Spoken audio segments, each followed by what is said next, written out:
India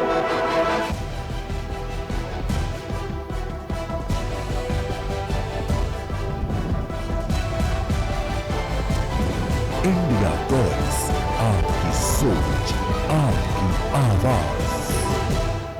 नमस्कार, बहुत स्वागत है आपका और आप देख रहे हैं इंडिया वॉइस। उत्तर प्रदेश की खबरों के इस बुलेटिन उत्तर प्रदेश लाइव के साथ मैं हाजिर हूं आनंद विजय सिंह। और आइए खबरों का सिलसिला शुरू करते हैं। और बात सबसे पहले मुख्यमंत्री योगी आदित्यनाथ की, जो कि पश्चिम बंगाल के चुनावी दौरे पर हैं और आज प्रचार के आखिरी दिन, दूसरे और आखिरी दौर के प्रचार का आज आखिरी दिन, और जमकर प्रचार किया, चुनावी सभाओं को संबोधित किया, रोड शो किए और बीजेपी के पक्ष में वोट की अपील की। सीएम योगी आदित्यनाथ ने पश्चिम बंगाल के धानेखाली में आयोजित जनसभा के दौरान पश्चिम बंगाल की सत्तारूढ़ टीएमसी सरकार पर जमकर निशाना साधा। उन्होंने आरोप लगाया कि राज्य में डेमोग्राफी बदलने की साजिश की जा रही है और सांस्कृतिक एवं धार्मिक परंपराओं पर प्रतिबंध लगाए जा रहे हैं। इसके साथ ही उन्होंने कहा कि जय श्री राम और हर हर महादेव के उद्घोष से, नारों से बंगाल की ममता बनर्जी की सरकार असहज हो जाती है, जबकि सड़कों पर इफ्तार जैसी गतिविधियों को, नमाज पढ़ने जैसी गतिविधियों को बढ़ावा दिया जाता है। उन्होंने दावा किया कि बंगाल में हिंदू त्योहारों के दौरान उपद्रव, कर्फ्यू और कानून व्यवस्था की समस्याएं आम हो गई हैं, लेकिन यहां की टीएमसी की सरकार इसको लेकर मौन बनी हुई है। मुख्यमंत्री योगी आदित्यनाथ ने कई आज चुनाव से जुड़ी सभाओं को संबोधित किया, रोड शो किया। यह तस्वीर हम आपको दिखा रहे हैं धानेखाली की, जहां पर मुख्यमंत्री योगी आदित्यनाथ ने रोड शो किया। बड़ी संख्या में वहां के लोग इस रोड शो में शामिल हुए और सड़क के किनारे या फिर जो सड़क के किनारे जो घर थे, उन वहां की छत पर बालकनी में खड़े होकर स्वागत किया, अभिनंदन किया योगी आदित्यनाथ का। और इन लोगों से अपील की सीएम योगी आदित्यनाथ ने भारतीय जनता पार्टी की सरकार बनाने की, बीजेपी के उम्मीदवार के पक्ष में वोट करने की, ताकि जो भय का माहौल पश्चिम बंगाल में है वो खत्म हो और जो समस्याएं हैं उन समस्याओं का समाधान भारतीय जनता पार्टी की सरकार करेगी। ये वही दरा है जिसने 1857 में भारत के प्रथम स्वतंत्र समर की लौ जलाई थी। ये बंगाल की दरा बैरकपुर से प्रारंभ हुई थी। ये बंगाल की ही दरा है जिसमें खुदीराम बोस हंसते हंसते फांसी के फंदे पर चूम गए थे।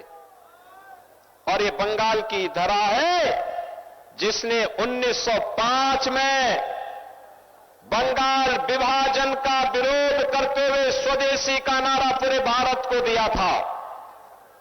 बहनों और भाइयों, आज उस बंगाल को, जो बंगाल कभी अपने कला और साहित्य के कारण भारत की कल्चरल राजधानी कहलाती थी, कल्चरल कैपिटल के रूप में विख्यात थी, जो बंगाल अपने कल कारखानों के कारण भारत की इकोनॉमी का ग्रोथ इंजन था, आज उस बंगाल को क्या हो गया? उस बंगाल में आज कल्चरल कैपिटल कहलाने वाली बंगाल, ममता दीदी आज नाराज होती है जब जय श्री राम का नारा लगता है। ममता दीदी को ऐसे लगता है जैसे उसकी सत्ता हिल रही है जब हम हर हर महादेव का नारा बोलते हैं। और अब बात समाजवादी पार्टी के अध्यक्ष अखिलेश यादव की। लखनऊ में समाजवादी पार्टी के अध्यक्ष अखिलेश यादव ने यूपी बोर्ड में टॉप करने वाली छात्राओं को सम्मानित किया। इस मौके पर उन्होंने मेधावी छात्राओं को एप्पल का आईपैड भी भेंट किया। इस कार्यक्रम में अखिलेश यादव ने छात्राओं के उज्जवल भविष्य की कामना करते हुए शिक्षा के महत्व पर जोर दिया और कहा कि मेहनत और लगन से छात्राएं समाज और प्रदेश का नाम रोशन कर रही हैं। इस पहल के जरिए मेधावी छात्राओं को प्रोत्साहित करने का संदेश भी अखिलेश यादव की तरफ से दिया गया और शिक्षा के क्षेत्र में आगे बढ़ने की प्रेरणा मिल सके, ये मुख्य उद्देश्य इस कार्यक्रम का रहा।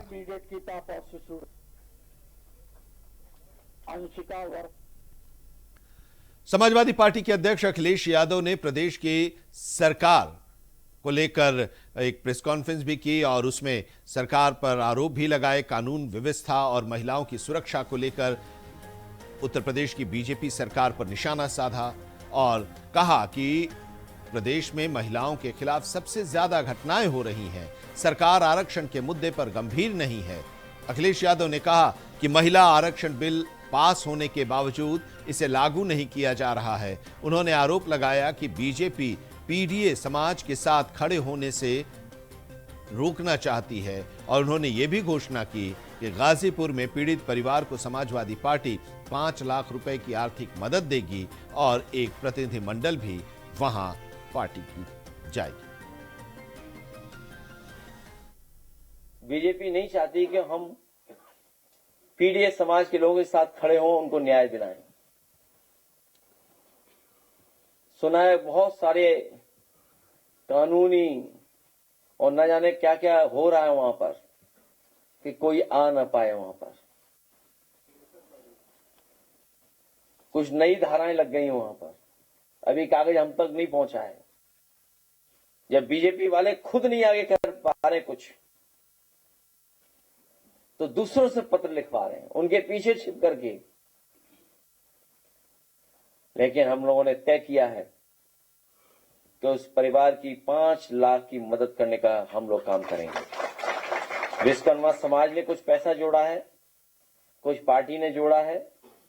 हम लोग उस परिवार की 5 लाख रुपए से तो मदद करने जा रहे हैं और कल ही हमारा फिर पुनः डेलीगेशन जाएगा।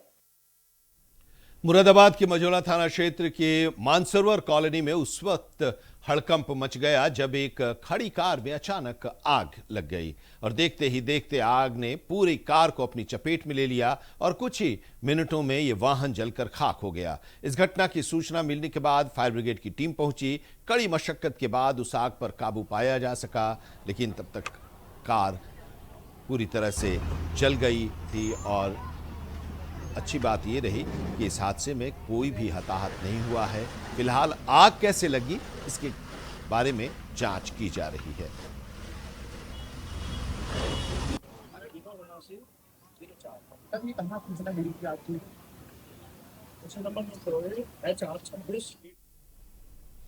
चंदौली में होमगार्ड भर्ती परीक्षा अपने अंतिम चरण में है। कड़ी सुरक्षा व्यवस्था और सीसीटीवी निगरानी के बीच परीक्षा का संचालन किया जा रहा है। प्रशासन की ओर से सख्त तौर पर निगरानी रखी जा रही है, किसी भी तरह की अनियमितता न हो, नकल की संभावना को रोका जा सके, इसको लेकर प्रशासन ने कड़ी कार्रवाई भी की है और परीक्षा केंद्रों पर पुलिस बल की तैनाती के साथ साथ प्रवेश से पहले अभ्यर्थियों की गहन जांच भी की गई है। अधिकारियों के मुताबिक जो पूरी परीक्षा प्रक्रिया है इसको पारदर्शी और शांतिपूर्ण तरीके से संपन्न कराना प्रमुख उद्देश्य रहा है।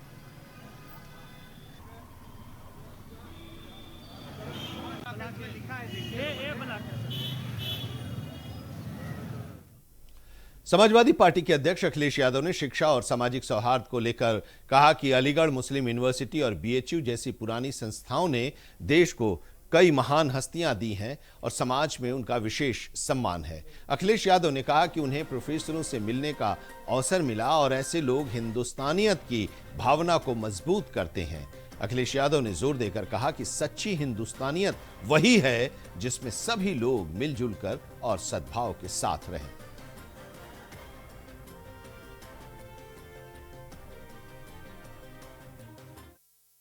ये वो यूनिवर्सिटीज हैं, अलीगढ़ मुस्लिम यूनिवर्सिटी और बीएचयू, वो बहुत पुरानी यूनिवर्सिटी हैं, बड़े लोग निकले यहां से और इसने समाज में बहुत प्रतिष्ठा कायम की है। मुझे खुशी है कि आज इतने प्रोफेसर से मुझे मिलने का मौका मिल रहा है और सब हमारे जैसे अपने जैसे हैं, एक ही सोच के हैं, जो हिंदुस्तानियत को और मजबूत करना चाहते हैं। यही हमारी हिंदुस्तानियत है कि सब हम मिलकर के रह रहे हैं और इधर जो खतरा पैदा हुआ है हिंदुस्तानियत को, उसके खिलाफ हम एकजुट होकर के लड़ने के लिए भी तैयार हैं। आपने मैसूर राजा का उनका याद दिलाया, वाडियार साहब, उनका भी इतिहास हम ही लोगों से जुड़ता है। गुजरात से भी जुड़ता है। वो प्रोग्रेसिव थे, पॉजिटिव सोच के राजा थे, और यहां तक माना गया कि उस दौर में उसको गोल्डन पीरियड कहा गया, जब पिछड़ों को, दलितों को, उनको हक और सम्मान दिया गया। हमें उम्मीद है कि ये पीडीए के सहारे और पीडीए के लोगों के लिए भविष्य में हम लोग उनको हक और सम्मान दिलाने का काम करेंगे। उसके लिए चाहे हमें साल लगे या सदी, हम लोग संघर्ष से पीछे हटने वाले नहीं हैं। एमयू सबसे पहले गाजीपुर में बना था, उसकी संस्था सबसे पहले गाजीपुर में बनी थी। स्कूल गाजीपुर में सबसे पहले स्थापना हुई, और उसके बाद एक लंबा इतिहास है कि अलीगढ़ मुस्लिम यूनिवर्सिटी अलीगढ़ में कैसे बनी जाकर। सबसे पहले उसकी शुरुआत, जो पढ़ाई की संस्था बनी, वो बनी गाजीपुर में। और मुझे याद है उस समय भी कोई प्रोफेसर हमसे मिले थे और उन्होंने बताया कि सबसे पहली संस्था वहां बनी है, थोड़ी जर्जर है। उस समय समाजवादी सरकार में 50 लाख रुपए देकर के सरकार से उसका तमाम रिनोवेशन का काम भी अपनी सरकार में हुआ था। और यहां पर एक ब्रेक के लिए रुकते हैं, लेकिन ब्रेक के बाद भी खबरों का सफर जारी रहेगा। ब्रेक के बाद आपका एक बार फिर से स्वागत है। आप देख रहे हैं उत्तर प्रदेश लाइव, उत्तर प्रदेश की खबरों का ये बुलेटिन। और बात अब गंगा एक्सप्रेसवे की, जिसका उद्घाटन प्रधानमंत्री नरेंद्र मोदी 29 अप्रैल को करेंगे। ये जो गंगा एक्सप्रेसवे है, ये करीब 594 किलोमीटर लंबा है और इसकी सौगात प्रधानमंत्री नरेंद्र मोदी 29 अप्रैल को देंगे। मुख्यमंत्री योगी आदित्यनाथ के इस महत्वाकांक्षी परियोजना की शुरुआत 2019 में कुंभ के दौरान कैबिनेट बैठक में हुई थी और इसका शिलान्यास 18 दिसंबर 2021 को शाहजहांपुर में किया गया था। अब यह एक्सप्रेसवे पूरी तरह से बनकर तैयार है और जल्द ही ये लोगों के लिए, यातायात के लिए खुल जाएगा, शुरू होने वाला है उद्घाटन के बाद। यह एक्सप्रेसवे मेरठ के बिजौली गांव से शुरू होकर प्रयागराज के जुड़ापुर दादू गांव तक जाएगा और 12 जिलों की करीब 518 गांव से होकर ये गंगा एक्सप्रेसवे गुजरेगा। इसके शुरू होने से मेरठ से प्रयागराज की यात्रा लगभग 8 घंटे में पूरी हो सकेगी और समय और दूरी दोनों में बड़ी बचत होगी। इस परियोजना से पश्चिमी और पूर्वी उत्तर प्रदेश के बीच कनेक्टिविटी मजबूत होगी और साथ ही व्यापार, उद्योग और रोजगार के भी नए अवसर पैदा होंगे। ये धार्मिक पर्यटन को भी बढ़ावा देगा, जिससे काशी, प्रयागराज और चित्रकूट जैसे तीर्थ स्थलों तक पहुंच आसान हो जाएगी। आर्थिक विशेषज्ञों के मुताबिक ये एक्सप्रेसवे उत्तर प्रदेश की अर्थव्यवस्था को गति देकर इसे $1 ट्रिलियन इकोनॉमी बनाने में अहम भूमिका निभाएगा।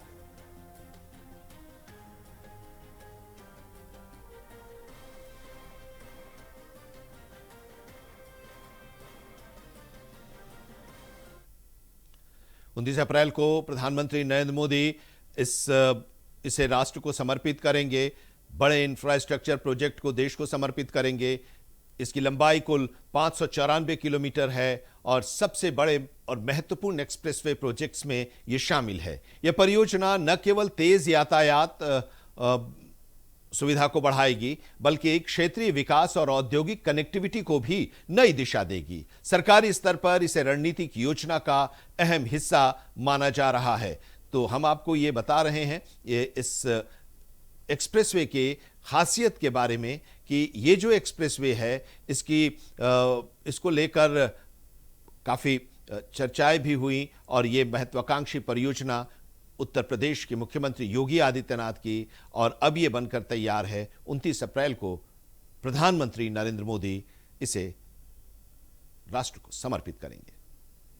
इस तरह से पूर्वांचल और पश्चिमांचल को जोड़ने को लेकर के जो प्रदेश की जनता जिस इंतजार में थी, तो वो समय 29 अप्रैल आ चुका है और बहुत जल्द ये गंगा एक्सप्रेसवे की सौगात उत्तर प्रदेश वासियों को प्रधानमंत्री नरेंद्र मोदी सौगात देने वाले हैं। जिस बदायूं अगर जनपद की बात की जाए तो पूरे गंगा एक्सप्रेसवे यानी कि 594 किलोमीटर गंगा एक्सप्रेस में सबसे अधिक दूरी जो है वो बदायूं में पड़ती है और बदायूं में जो 2 इंटरचेंज बने थे और तीसरा नक्शा पास होने के बावजूद जिनके अथक प्रयास से इंटरचेंज बनाया गया, आज हमारे साथ मौजूद हैं दातागंज क्षेत्रीय विधायक राजीव कुमार सिंह उर्फ बब्बू भैया। इनसे जानेंगे कि कितने अथक प्रयास के बाद जो प्रदेश सरकार को, अगर दातागंज क्षेत्र की बात की जाए तो दातागंज क्षेत्र वासियों को जो कट यहां बनने से, यानी कि इंटरचेंज बनने से यहां की जनता को जो फायदा हुआ, यहां के लोगों को जो फायदा होगा, क्योंकि जो यहां पर औद्योगिक गलियारे की भी बात चल रही है, यूपीडा ने 300 हेक्टेयर के लगभग जमीन खरीद भी ली है। तो इंडिया वॉइस में बहुत स्वागत है विधायक जी आपका। किस तरह से, कौन सी अथक प्रयास करके आपने जो यहाँ पे इंटरचेंज बनाया और प्रदेश वासियों के बड़ी सौगात? देखिए, ये मेरठ प्रयागराज एक्सप्रेस वे हमारी उत्तर प्रदेश की भाजपा सरकार के मुखिया आदरणीय योगी आदित्यनाथ जी का एक बहुत दूरदृष्टि का सपना है। मैं समझता हूँ कि प्रयाग से मेरठ तक के जितने ज़िले विकास में पिछड़े थे वो सब इससे जुड़े हैं, और ये उत्तर प्रदेश के आर्थिक विकास में एक नई प्रगति लाने वाला एक्सप्रेस वे है और प्रदेश का सबसे बड़ा एक्सप्रेस वे है। और मैं तो माननीय मुख्यमंत्री जी को और सबको बहुत बधाई दूंगा कि जिस क्षेत्र में सन 1952 के बाद कहीं किसी सरकार ने सुध नहीं ली, वहाँ पर आदरणीय योगी जी के नेतृत्व में भारतीय जनता पार्टी की सरकार ने इन पिछड़े क्षेत्रों का कायाकल्प करने के लिए इस एक्सप्रेस वे का निर्माण करवाया, जो निसंदेह यहाँ के गरीब जनता के विकास में एक मील का पत्थर साबित होगा। दातागंज की बात की जाए तो शायद ही प्रदेश में जो उच्च लेवल के फैक्ट्रियां हों, चाहे उच्च लेवल के कार्य हों, तो यहाँ अगर दातागंज विधानसभा की बात की जाए तो चाहे HPCL प्लांट हो या PSC बटालियन हो या फायर स्टेशन हो या कृषि विज्ञान, ऐसे बड़े कार्य अगर आप देखेंगे तो दातागंज विधानसभा में अभी चल रहे हैं। तो अब जो इंटरचेंज की जो बात थी, यहाँ पर अथक प्रयासों के बाद दातागंज वासियों को ये सौगात बहुत जल्द मिलने वाली है। नमस्कार। प्रयागराज के लिए गंगा एक्सप्रेसवे खास इसलिए भी है क्योंकि यह शहर को सीधे मेरठ और पश्चिमी उत्तर प्रदेश से जोड़कर दिल्ली और अन्य बड़े शहरों तक यात्रा को आसान बना देगा। इससे संगम क्षेत्र और काशी, चित्रकूट जैसे धार्मिक स्थलों तक पहुंच भी आसान हो जाएगी, तेज हो जाएगी। पर्यटन को इससे बढ़ावा मिलेगा और साथ ही औद्योगिक इकाइयों और रोजगार के लिए नए अवसर भी उत्पन्न होंगे, जिससे स्थानीय विकास और युवाओं को नौकरी मिलेगी। सड़कों से जोड़ने की जो सपने हैं वो कहीं ना कहीं अब पूरे होते नजर आ रहे हैं। पूरे देश में एक तरह से सड़कों का जाल है, लेकिन एक्सप्रेस वे की अगर बात करें तो अब उत्तर प्रदेश के लिए गंगा एक्सप्रेस वे एक बड़ी सौगात के रूप में 29 अप्रैल को प्रधानमंत्री नरेंद्र मोदी के जरिए उद्घाटन के बाद मिलने वाला है। और हम इस वक्त संगम नगरी प्रयागराज में खड़े हैं। ये वो एंड पॉइंट है जहां पर मेरठ से शुरू होकर के ये एक्सप्रेस वे यहीं पर खत्म होगा। तो कह सकते हैं कि एक बहुत ही लंबा एक्सप्रेस वे उत्तर प्रदेश का वो 29 अप्रैल को देश को समर्पित हो जाएगा और जो लोग हैं इसका इस्तेमाल कर सकेंगे। तो ये एक्सप्रेस वे की तमाम खूबियों के साथ साथ इस महत्वपूर्ण एक्सप्रेस वे को नई तकनीक से बनाया गया है। इसमें तमाम ऐसी व्यवस्थाएं की गई हैं जिससे जो यात्रा है या जर्नी है वो बहुत सुगमता से पूरी हो सके। इसके लिए पूरी व्यवस्थाएं की गई हैं। 29 तारीख को इसका बाकायदा नरेंद्र मोदी जो देश के प्रधानमंत्री हैं वो उद्घाटन करेंगे। इस एक्सप्रेसवे के बन जाने से न सिर्फ कई जिले, करीब 12 जिले हैं जो इससे जुड़ेंगे और जो व्यापार है उसमें कहीं ना कहीं मदद मिलेगी, क्योंकि जो जो जर्नी है वो सुगमता से पूरी होगी। इसीलिए एक्सप्रेसवे के बहुत महत्व बताए जा रहे हैं। उत्तर प्रदेश के लिए भी ये एक बहुत महत्वपूर्ण पल होगा, क्योंकि इस एक्सप्रेसवे को न सिर्फ व्यापारिक दृष्टि से देखें, अगर आप धर्म की दृष्टि से भी देखें तो संगम नगरी प्रयागराज जो है वो इस एक्सप्रेसवे से जुड़ेगा और इस एक्सप्रेसवे जो मेरठ से शुरू हो रहा है यहीं पर समाप्त होगा। तो कह सकते हैं कि देश के जो प्रधानमंत्री है जब 29 तारीख को ये जनता को समर्पित करेंगे तो उसके बाद ये इसकी शुरुआत हो जाएगी। इस पर एक तरह से जर्नी शुरू हो जाएगी। लेकिन इतना जरूर है कि इस तरह की जो विकास के कार्य है उससे कहीं ना कहीं डबल इंजन की सरकार जो उत्तर प्रदेश और केंद्र की सरकार है वो कहीं ना कहीं जनता को इस तरह के तमाम जो सुविधाएं हैं वो देने की कोशिश कर रही है। और इस एक्सप्रेसवे से वो कहीं ना कहीं ये संदेश देना चाहती है कि पूरे देश को एक दूसरे से कनेक्ट करने के लिए जिस तरह की भी एक्सप्रेसवे या सड़कों की जरूरत है, सरकार उसके लिए लगातार कोशिशें कर रही है। और उसी कड़ी में ये गंगा एक्सप्रेसवे अब जनता को 29 तारीख को समर्पित कर दिया जाएगा, जिसका इस्तेमाल शुरू हो जाएगा। Shoaib Rizvi, India wise. बदायूं के लिए गंगा एक्सप्रेसवे इसलिए भी खास है क्योंकि इसका करीब 92 किलोमीटर हिस्सा है जो बदायूं जिले से गुजर रहा है और इसके लिए 3 इंटरचेंज बनाए जा रहे हैं या बन गए हैं इस एक्सप्रेसवे में। लेकिन मेरठ और जो प्रयागराज है वहां तक सीधी तेज कनेक्टिविटी इससे मिल जाएगी। बिनावर दातागंज में 269 एकड़ का औद्योगिक कॉरिडोर रोजगार और विकास को बढ़ावा देगा और इससे यात्रा आसान, व्यापार तेज और इलाके की अर्थव्यवस्था मजबूत हो जाएगी। उत्तर प्रदेश और पूर्वी उत्तर प्रदेश को जोड़ने वाला ये एशिया का सबसे बड़ा गंगा एक्सप्रेसवे है। जिस एक्सप्रेसवे की जो चर्चा पूरे प्रदेश में हो रही है और 29 अप्रैल का जिसका इंतजार किया जा रहा है कि 29 अप्रैल को देश के प्रधानमंत्री हरदोई पर जिस एक्सप्रेसवे को जनता के लिए सौगात सौंपेंगे, तो वो दिन, वो उस घड़ी का इंतजार है 29 अप्रैल। 29 अप्रैल का जो इंतजार उत्तर प्रदेश वासियों को है, तो जिसको लेकर के तैयारियां लगभग पूर्ण हैं। सबसे खास बात ये इस हाईवे की रहेगी कि इस हाईवे पर 594 किलोमीटर लंबा ये हाईवे है और मेरठ से प्रयागराज तक इसे बनाया गया है, यानी कि पूर्वांचल और पश्चिमांचल दोनों को जोड़ने का इस हाईवे ने काम किया है। सबसे बड़ी खासियत इस हाईवे की ये है कि अगर आप 594 किलोमीटर लंबी जो यात्रा करते हैं तो बीच में किसी तरह का कोई अवरोध नहीं है, यानी कि बीच में किसी तरह का कोई अवरोधक आपको इसलिए भी नहीं है कि जो टोल बनाए गए हैं वो या तो आप एंट्री जहां से करते हैं वहां टोल मिलेगा या जहां से आप बाहर जाते हैं वहां टोल मिलेगा। इसके बीच में आप बिना किसी रुकावट के यात्रा कर सकते हैं। हालांकि जो इस पे स्पीड बनाई गई है वो भारी वाहनों के लिए 80 किलोमीटर प्रति घंटा और 120 किलोमीटर प्रति घंटा की रफ्तार से जो है कारें दौड़ सकेंगी।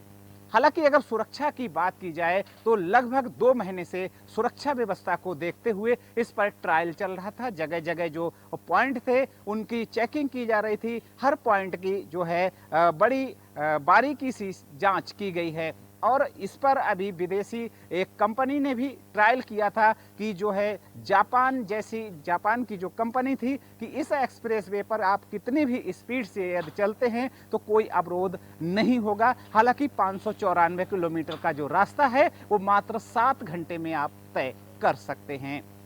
दूसरी सबसे बड़ी बात यह है इस हाईवे पर उत्तर प्रदेश ही नहीं देश का पहला ये हाईवे है जिस पर लड़ाकू विमान यानी कि हवाई पट्टी बनाई गई है, तो लड़ाकू विमान दिन या रात दोनों समय इमरजेंसी लैंडिंग कर सकते हैं। जो तो मैं जहां खड़ा हूं उस एक्सप्रेसवे के पास खड़ा हूं और ये बदायूं का क्षेत्र है। यहां से 40 किलोमीटर की दूरी पर वो हवाई पट्टी यानी कि शाहजहांपुर जनपद के जलालाबाद में बनाई गई है और उस हवाई पट्टी पर इसका ट्रायल पिछले वर्ष यानी कि जो ऑपरेशन सिंदूर जो एयरफोर्स ने ऑपरेशन सिंदूर को जो अंजाम दिया था उससे पहले वो लड़ाकू विमान जो है वहां पर ट्रायल कर चुके हैं। हालांकि हर दृष्टि से अगर एक्सप्रेसवे की बात की जाए तो इसको जो है हर तरह से जो है इसको सुरक्षित बनाया गया है और इस तरह से इसको डिजाइन किया गया है कि विदेशी कंपनियां भी इस पर ट्रायल कर चुकी हैं और उन्होंने भी इस एक्सप्रेसवे को एक बेहतर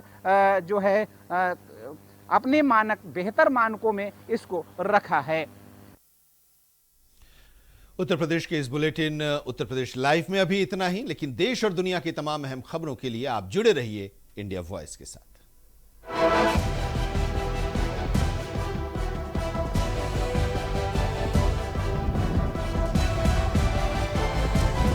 इंडिया वॉइस, आपकी सोच, आपकी आवाज।